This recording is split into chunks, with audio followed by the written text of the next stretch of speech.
dahulu, Jawa bukan pulau. Tidak ada Laut Jawa, tidak ada Selat Sunda, tidak ada batas antara Jawa dan Asia. Yang ada hanyalah satu daratan luas yang membentang dari Thailand hingga ujung barat Nusantara. Dan di daratan itulah Jawa lahir. Ratusan ribu tahun lalu bumi mengalami zaman es besar. Sebagian besar air di planet ini membeku, menjadi lapisan es raksasa di kutub utara dan selatan. Akibatnya permukaan laut turun sangat jauh, hingga lebih dari 100 meter lebih rendah dibandingkan sekarang. Wilayah yang kini menjadi Laut Jawa masih berupa daratan kering. Para ilmuwan menyebut daratan purba ini sebagai Sunda Land. Di masa itu Jawa bukan pulau, melainkan bagian dari benua Asia. Bayangkan Jawa saat itu.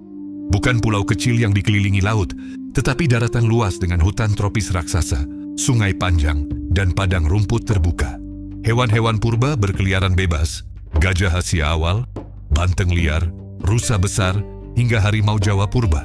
Mereka berpindah mengikuti musim tanpa terhalang laut. Dan di antara alam liar itu, Jawa mulai terbentuk. Gunung-gunung api muda tumbuh dari dalam bumi. Letusan demi letusan menciptakan tanah baru.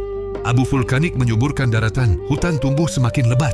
Jawa perlahan menjadi wilayah subur yang kelak menopang peradaban besar. Lalu zaman es berakhir, suhu bumi naik. Es raksasa di kutub mencair, air laut naik perlahan, menenggelamkan dataran rendah Sunda Land.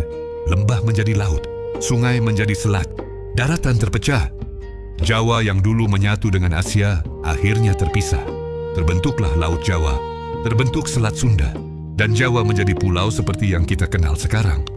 Inilah awal identitas Jawa. Pulau vulkanik subur yang terisolasi oleh laut, namun kaya kehidupan. Tempat di mana manusia purba akan datang dan menetap.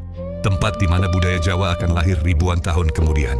Jadi sebelum Jawa punya kerajaan, sebelum punya candi, bahkan sebelum punya nama, Jawa pernah menjadi bagian Asia. Ikuti seri sejarah Jawa sebelum Hindu-Buddha untuk memahami asal-usul terdalam tanah leluhur kita.